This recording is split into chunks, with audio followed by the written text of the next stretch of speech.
Much. Ladies and gentlemen, a big round of applause once again for this grand launch of the local government PPP pooled finance guidelines.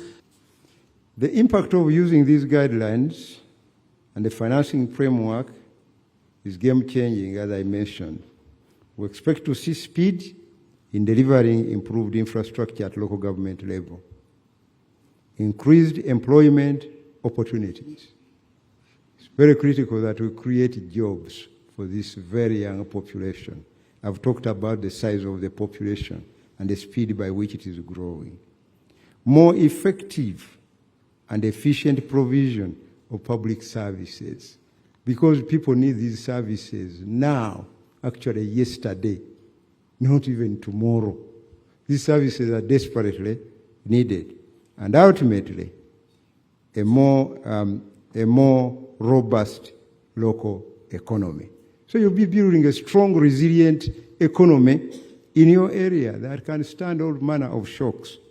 So these benefits will reverberate across the local communities, fostering inclusive development, economic prosperity, and achievement of strategic objectives. So we needed to address ourselves to the challenges that local governments have. Honourable Minister, one of the challenges we found was that local governments, while they are administratively structured, but from a business to do business mindset was hardly there.